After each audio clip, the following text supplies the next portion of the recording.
Oh, estamos igual os tartarugas. Oh, tá gravando, meu filho.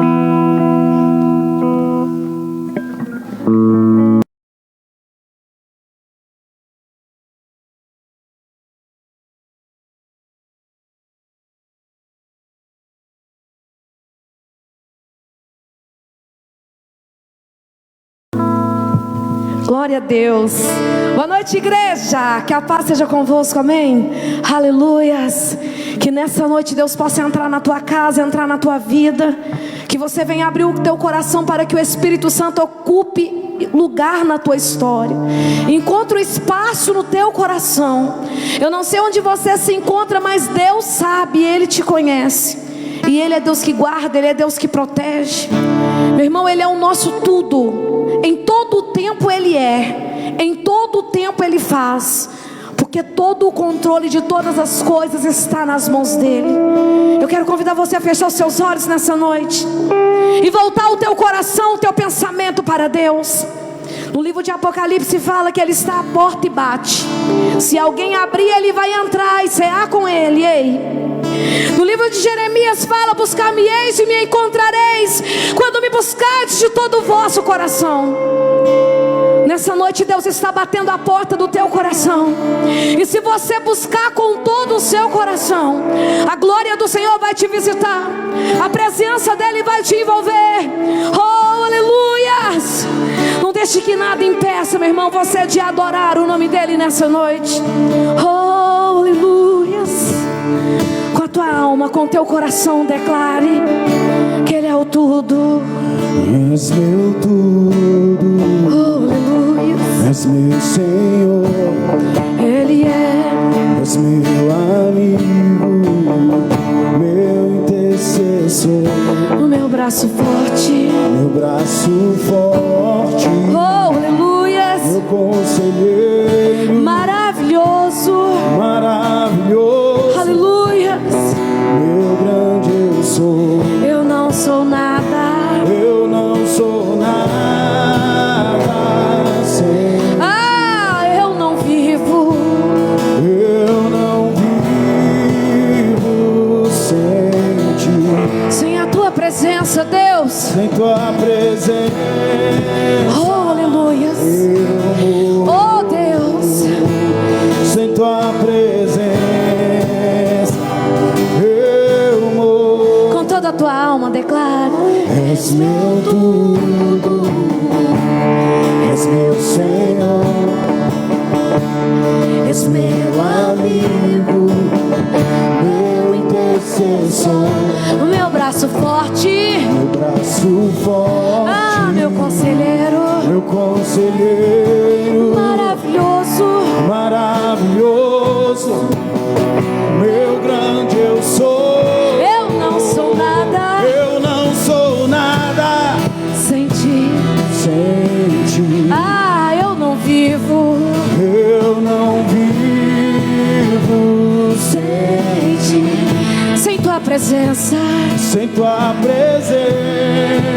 eu morro. Eu morro Meu Deus, sem a tua presença, Pai. sem tua presença. Orienta, roda, roda, da paz. Eu morro como eu te amo, como eu te quero. Se eu me prostro aos teus pés, A minha vida a minha vida eu te consagro.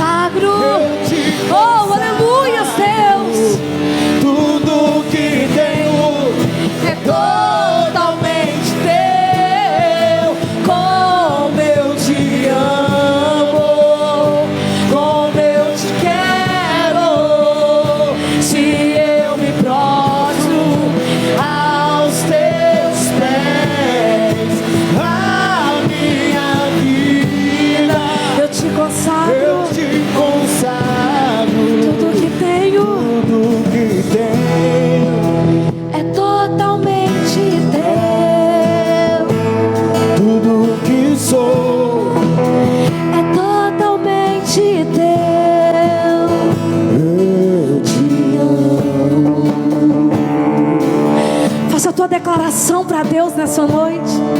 Faça a tua declaração para Ele. Nada te impede de estar na presença dEle nesse momento, meu irmão. Nada te impede, querido, de buscar a face do Senhor, de deixar Deus se revelar para você nessa noite. Nada te impede de ser tocado por Ele nesse momento. Nada te impede, meu irmão, da glória de Deus te visitar, da presença dEle te envolver.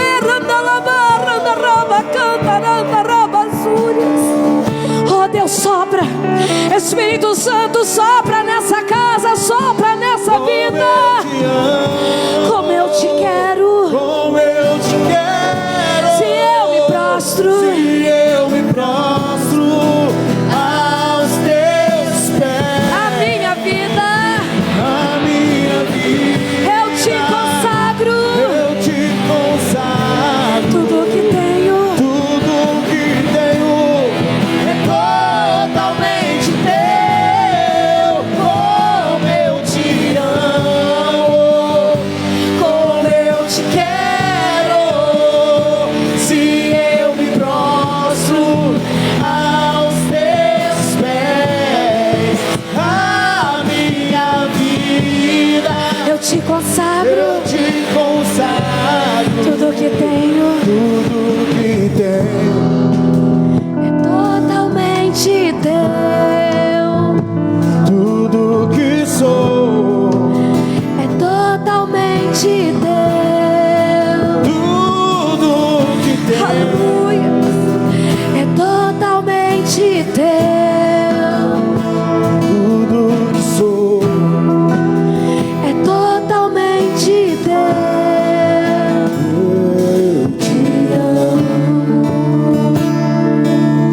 Erga suas mãos em direção aos céus, como alguém que se rende, como alguém que se entrega, como alguém que fala: Deus, eu confio no teu poder, na tua glória. Eu confio, Pai, eu quero a tua presença. Meu Deus, eu não abro mão da tua presença na minha vida. Eu não abro mão da tua glória na minha vida, Senhor. Nada vai calar a minha adoração, nada vai parar o meu louvor. Deus te encontra, meu irmão, neste momento. Deus te encontra e a glória dele te visita. Um coração quebrantado Deus não despreza. Apresenta a tua adoração, deixa a glória dele te envolver, a presença dele te tomar. Oh, aleluias, aleluias. Toda glória, toda honra pertence a ti, Deus. Todo louvor, toda adoração pertence a ti, Senhor. Aplauda ele da glória ao nome dele. Aleluias. Glória a Deus. Muito boa noite, povo de Deus. Que a paz esteja convosco. Eu quero compartilhar com vocês uma palavra neste momento. Abra sua Bíblia em Mateus capítulo 18, versículo de número 23. Mateus capítulo 18, versículo de número 23. Deus tem uma palavra para você nessa noite. Uma palavra que vai mudar o rumo da tua história. Uma palavra, meu irmão, que é poderosa para marcar a tua caminhada nessa terra. Mateus capítulo 18, versículo de número 23. A palavra de Deus diz assim: por isso, o reino dos céus é semelhante a um rei que resolveu ajustar contas com seus servos, e passando a fazê-lo, trouxeram-lhe um que lhe devia 10.000 talentos. Não tendo ele, porém, com que pagar, ordenou o Senhor que fosse vendido ele, a mulher, os filhos e tudo quanto possuía, e que a dívida fosse paga. Então o servo, prostrando-se reverente, rogou: sê paciente comigo, e tudo te pagarei. E o senhor daquele servo, compadecendo-se, mandou embora e perdoou-lhe a dívida. Saindo, porém, aquele servo encontrou um dos seus conservos, que lhe devia 100 denários, e agarrando-o, sufocava, dizendo: paga-me o que me deves.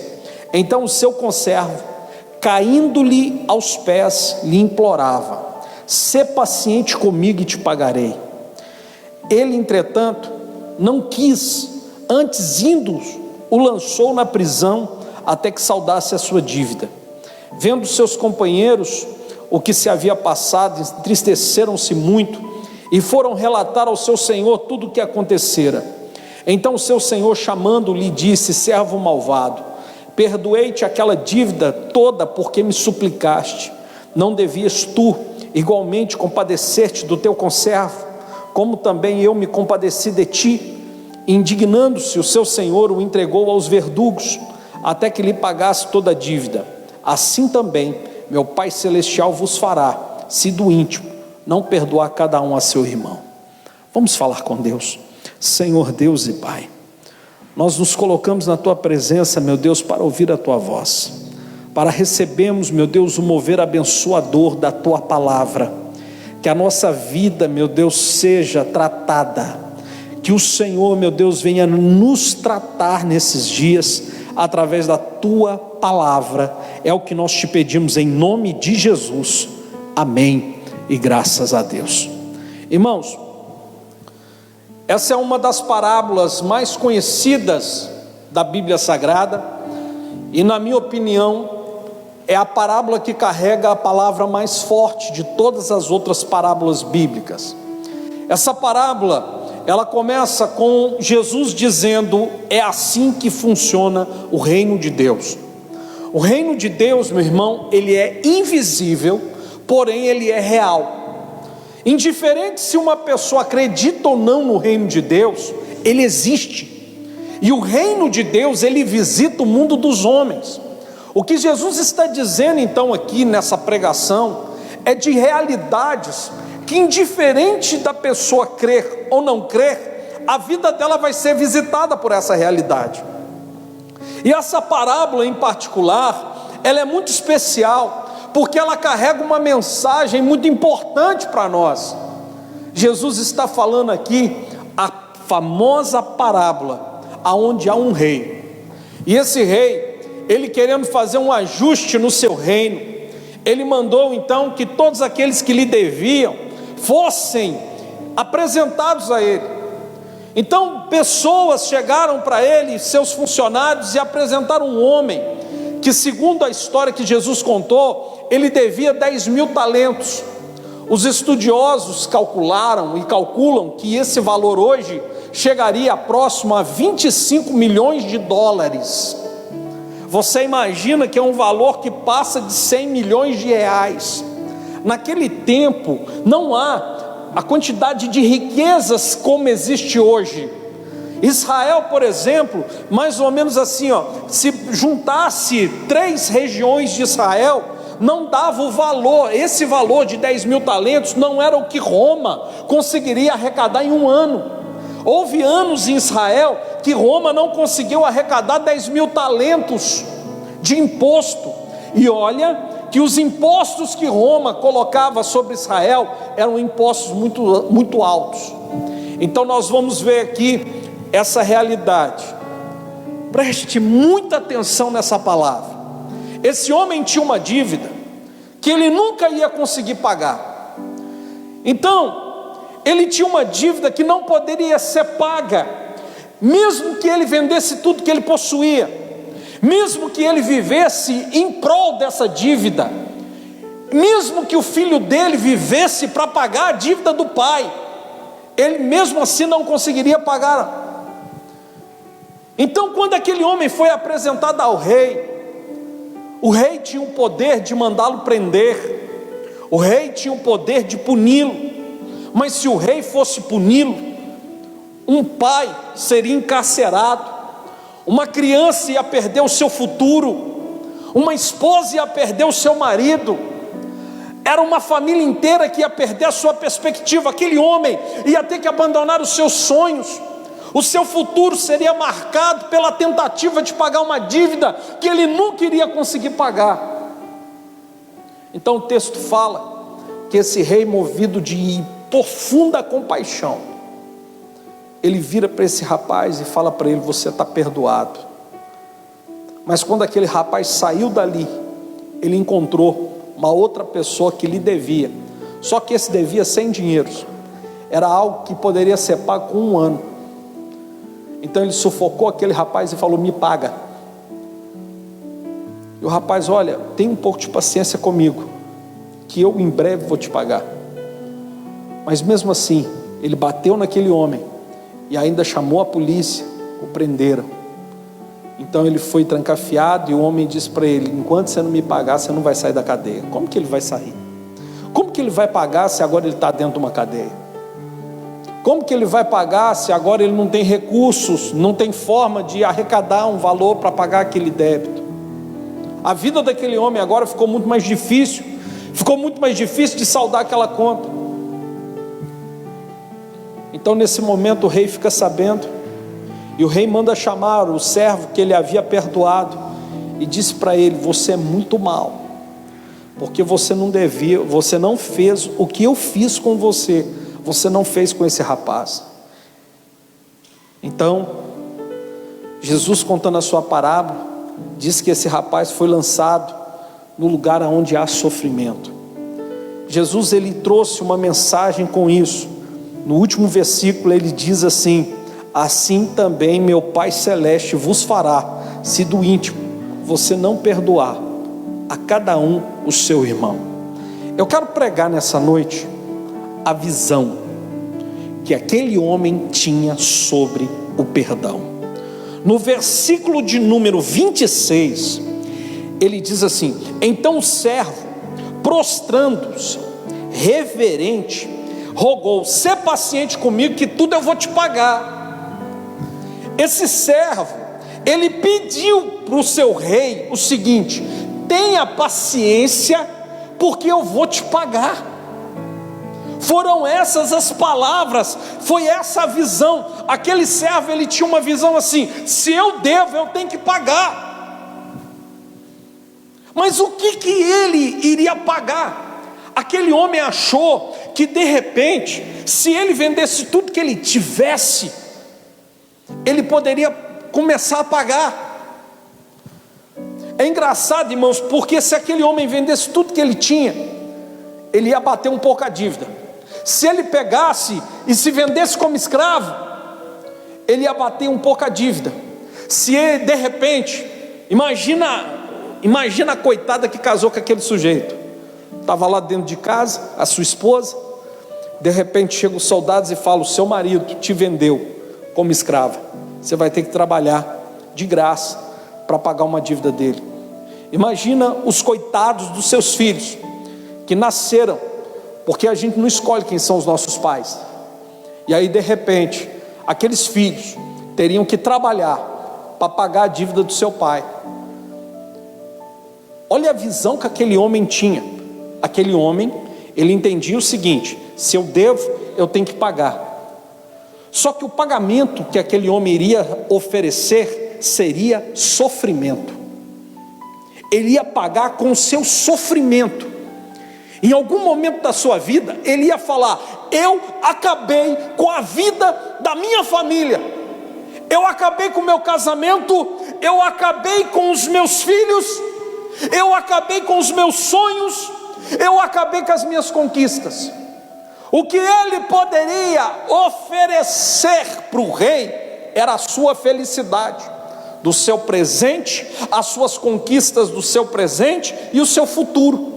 Era isso que ele poderia, era essa a visão que ele tinha sobre perdão, que ele somente seria perdoado se ele pagasse tudo que ele devia. Só que nessa parábola, Jesus não apresentou apenas a visão do homem sobre perdão, ele apresentou a visão de Deus sobre o perdão. No versículo 27, diz assim: e o Senhor daquele servo, compadecendo-se, mandou-o embora e o perdoou a sua dívida. Sabe o que é compadecer? É quando você se coloca no lugar do outro e você é capaz de sentir a dor do outro. Você é capaz de olhar para o problema do ponto de vista da outra pessoa. Aquele rei da ilustração de Jesus, ele representa uma pessoa que tem uma visão muito mais ampla. Alguém que colocou em perspectiva o homem não olhou para sua esposa, o homem não olhou para os seus filhos, mas o rei olhou. O rei viu que aquele homem ia destruir o seu casamento, que aquele homem ia destruir a vida dos seus filhos. O rei olhou e viu que os sonhos, as conquistas daquele homem iriam tudo por terra. Então aquele homem, movido por compaixão, o despede e fala: você não vai ficar preso a isso, você está livre, você está perdoado.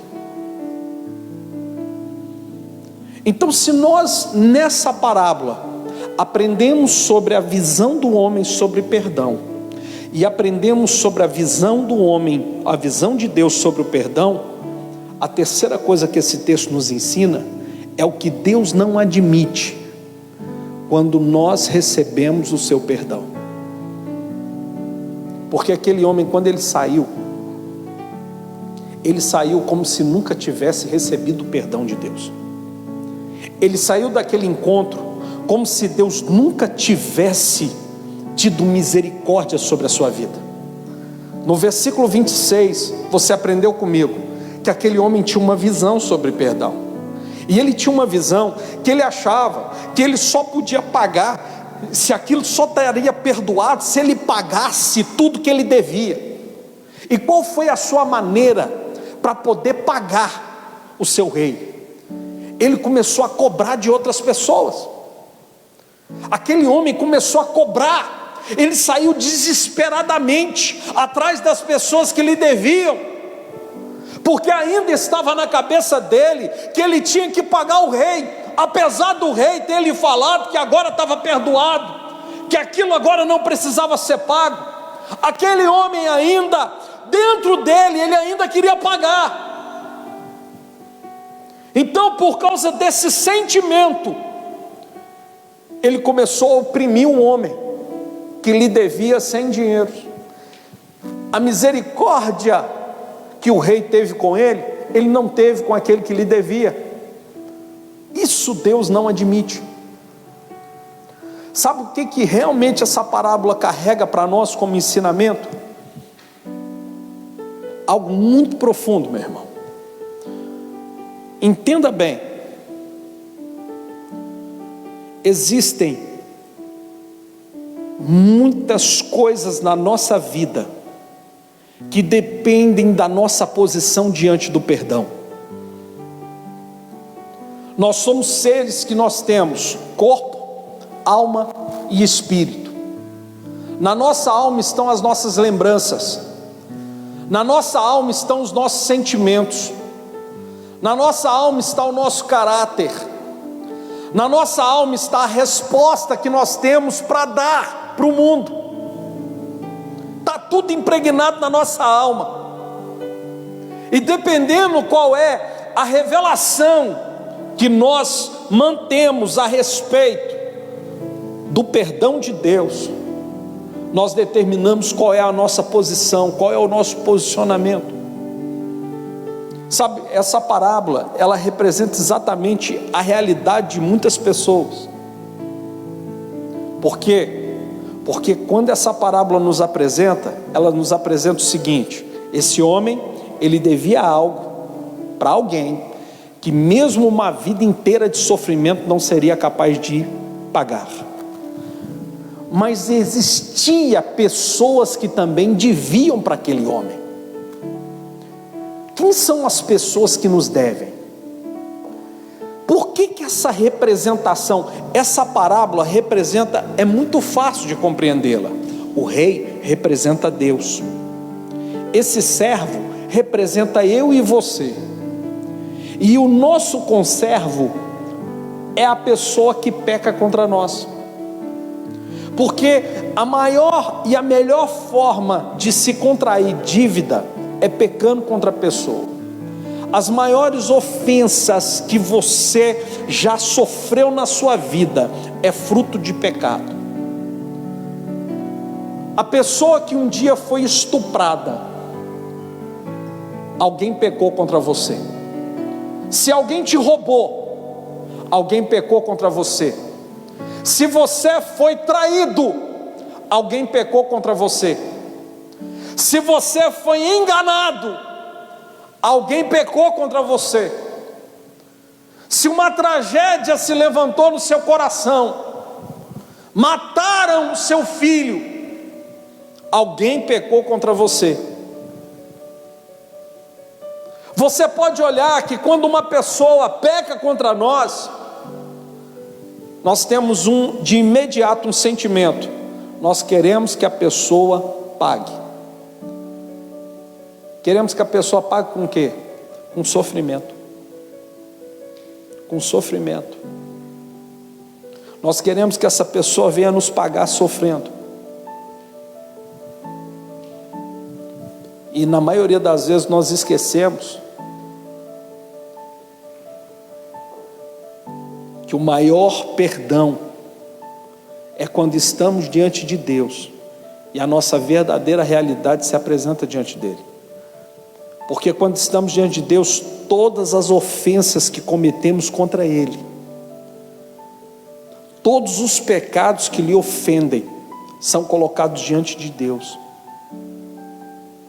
E nesse momento, às vezes nós falamos para Deus: Senhor, eu vou pagar o que eu devo.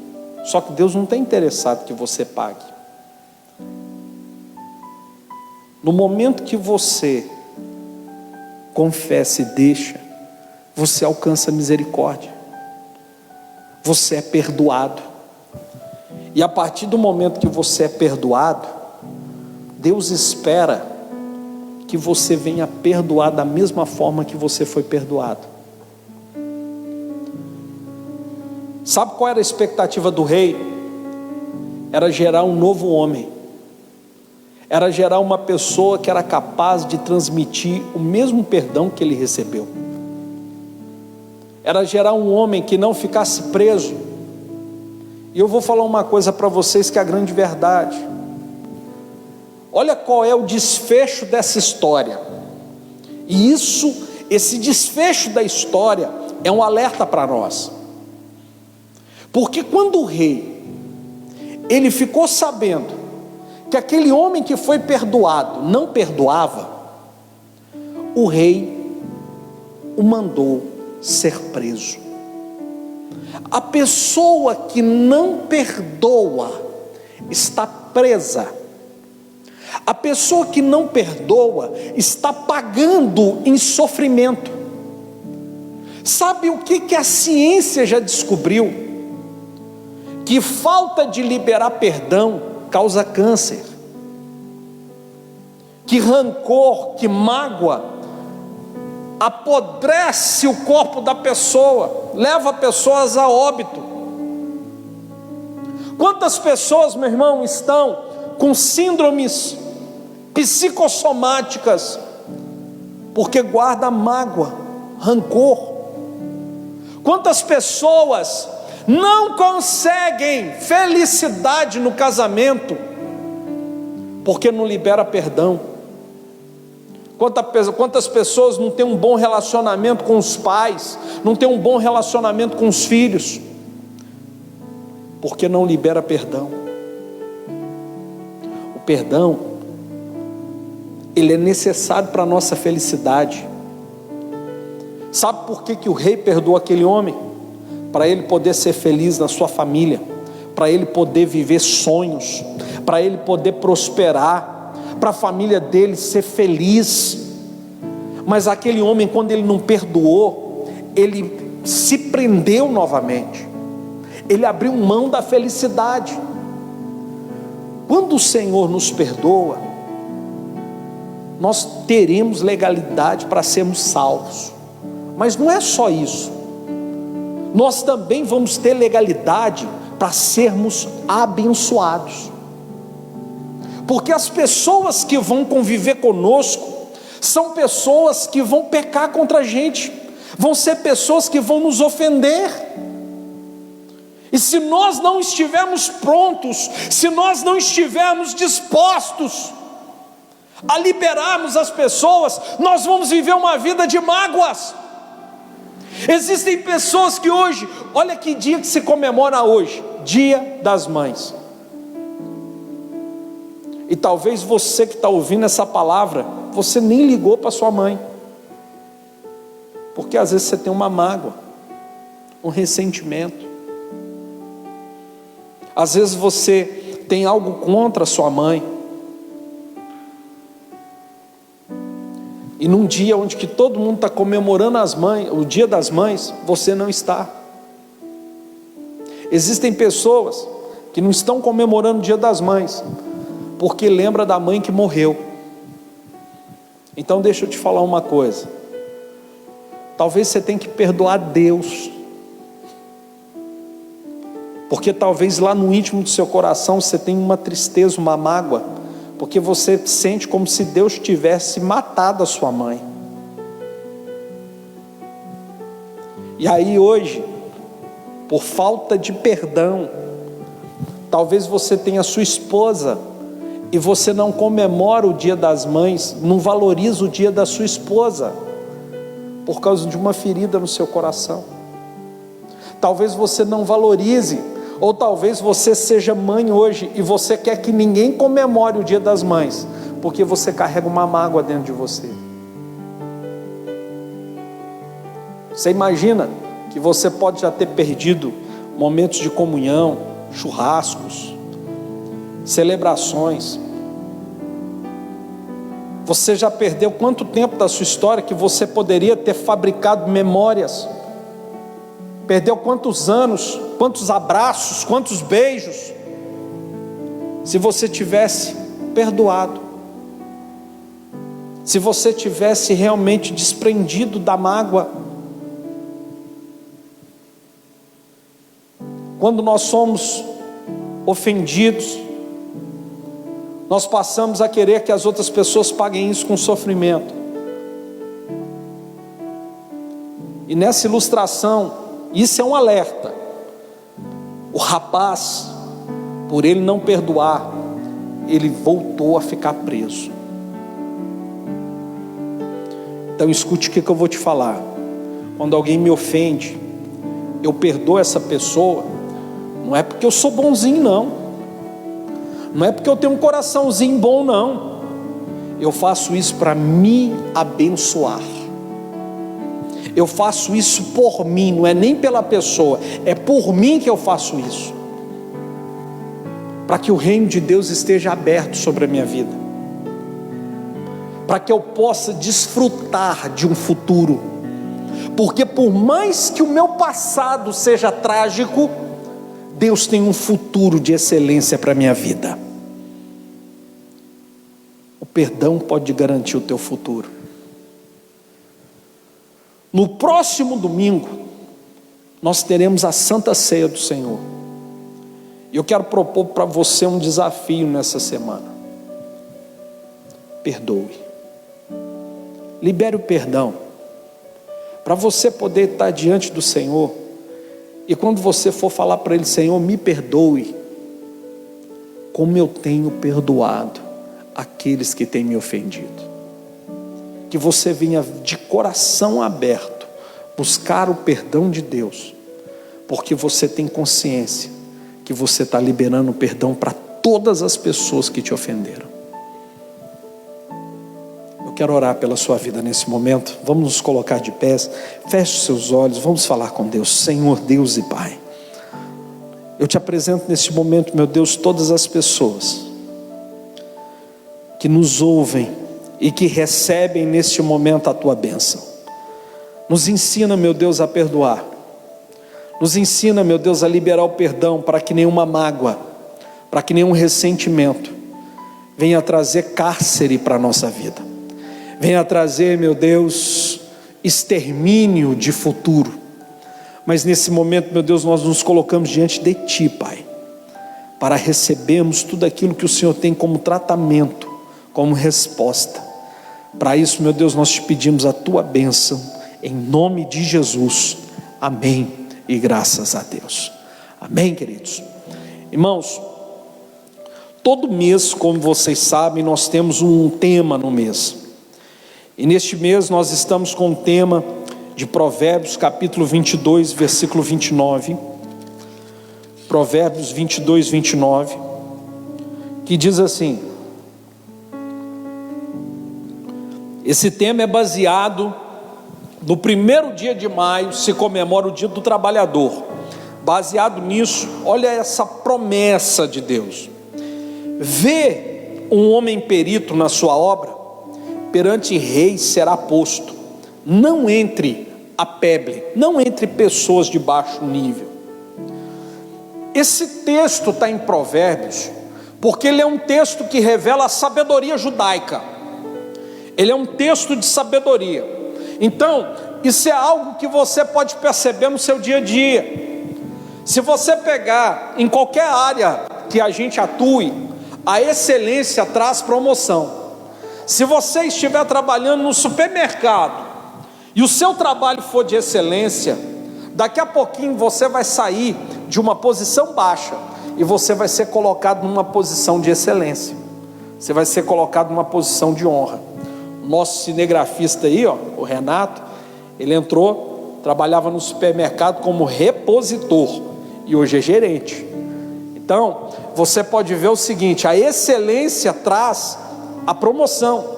Se você entrar na Kinross e você tiver um trabalho de auxiliado ou auxiliar, se o seu trabalho for de excelência, se o seu horário de chegada for de excelência, se o seu trabalho, se aquilo que for confiado nas suas mãos for feito com excelência, você vai ser promovido. Isso vai ser algo automático na sua vida. Esse dito se cumpre. Mas existem as pessoas que trabalham nos lugares certos. Imagina as pessoas que trabalham no reino de Deus. A pessoa que trabalha no reino de Deus, aqui nós temos ministros de louvor, temos pastores, copastores aqui nessa igreja, nós temos líderes de GAP, nós temos um ministério infantil, nós temos irmãos aqui que se dedicam à intercessão, nós temos aqui o diaconato, nós temos irmãos que dirigem o ônibus, nós temos irmãos que cuidam da limpeza da igreja. Todas essas pessoas trabalham na obra de Deus, mas existem aqueles que trabalham com excelência na obra de Deus.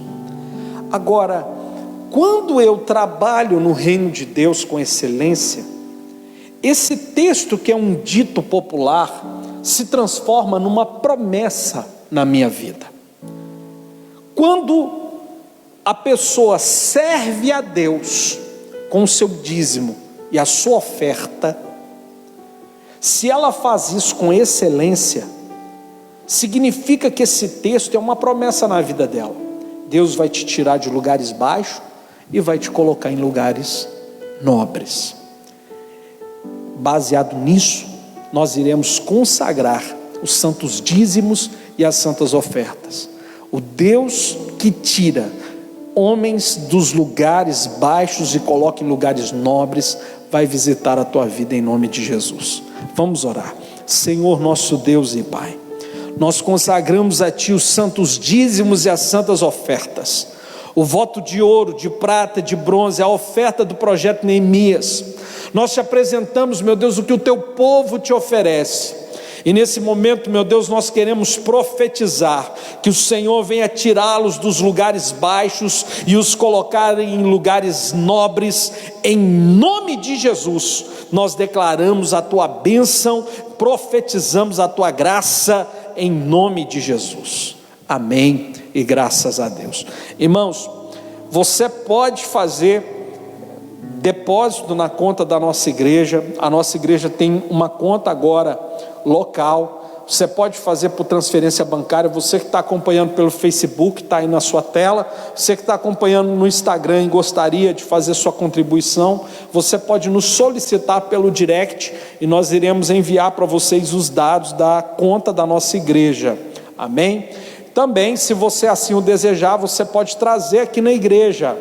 Nós não estamos podendo realizar cultos, mas estamos com a igreja aberta todos os dias, de 2 horas da tarde às 7 horas da noite. De 2 às 7 da noite, tem sempre um pastor aqui na igreja para poder orar por você, para poder trazer uma palavra para você, para poder te aconselhar. tem um pastor aqui na igreja de 2 da tarde às 7 da noite, e se você quiser aproveitar esse horário para trazer aqui na igreja, para consagrar aqui no altar, você pode fazer isso no nome de Jesus, amém?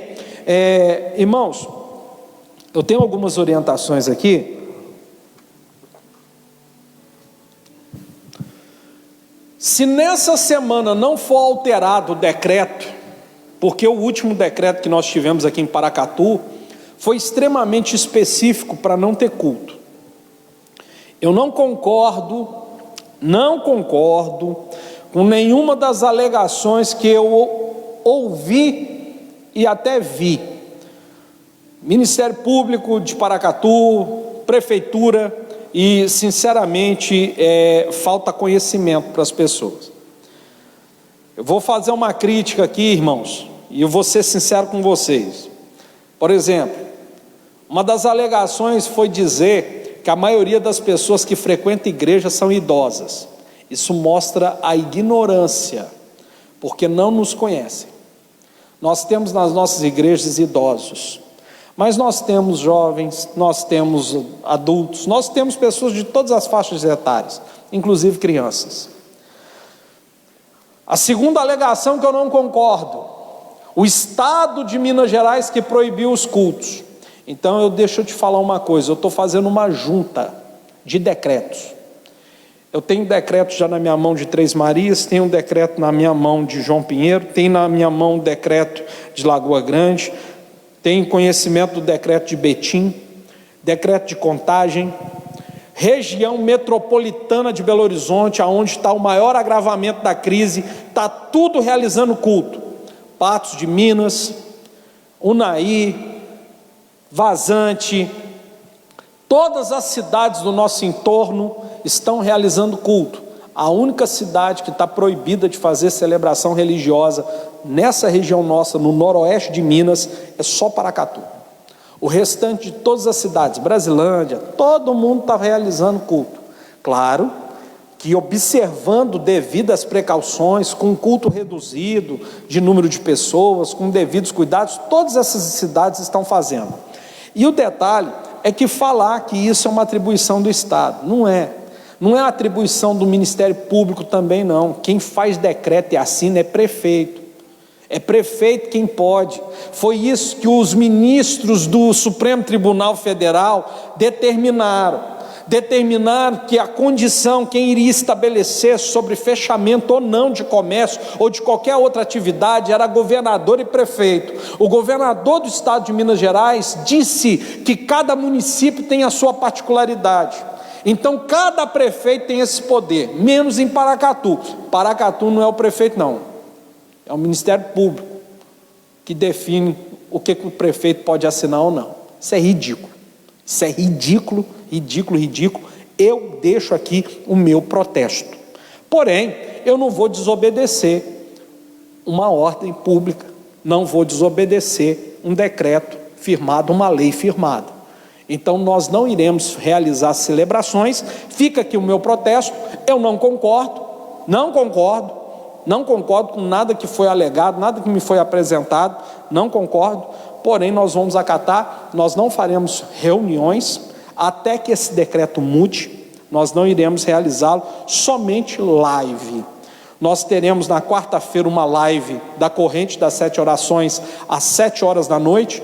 Nós teremos uma live sexta-feira, 7 horas da noite, do Tadel, e teremos 2 lives no domingo, uma 9 da manhã e a segunda às 7 da noite. No domingo nós teremos a Santa Ceia. Então preste muita atenção como que nós iremos organizar essa Santa Ceia.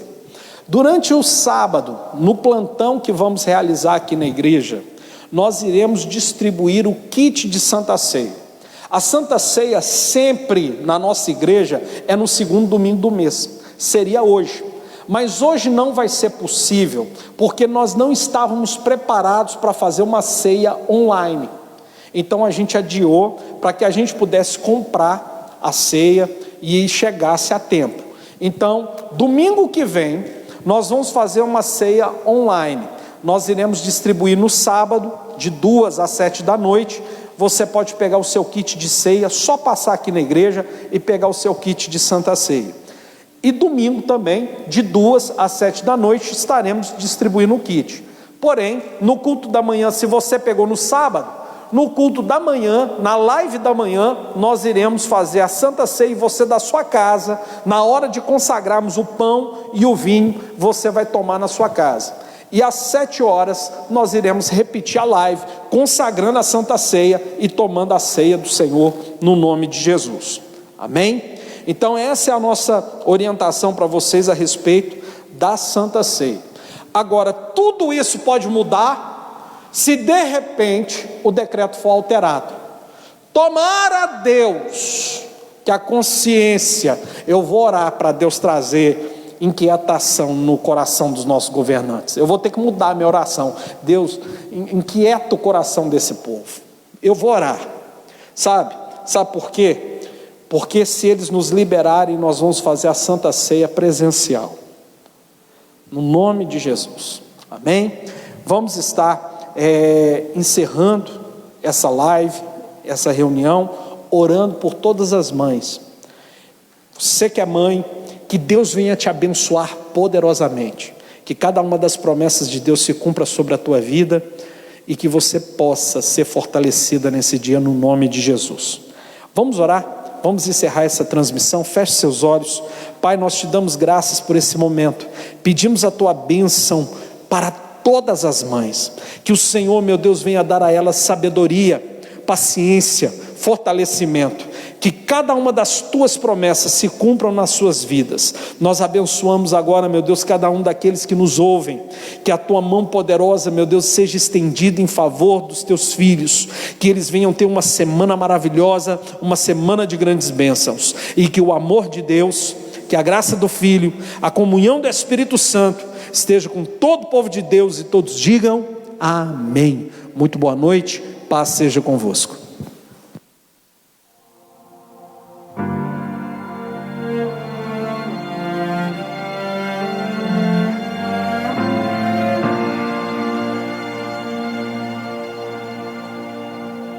Sei que estás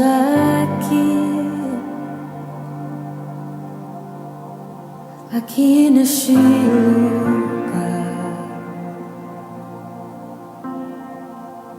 Posso te sentir. Sonda-me.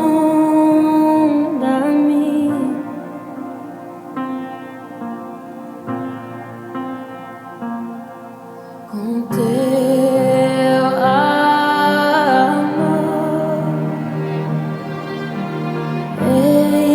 enche-me. Com teu amor, inunda-me em tuas águas. Quero mergulhar mais fundo, quero contemplar tua presença. É o meu lugar e nada vai me separar do teu amor.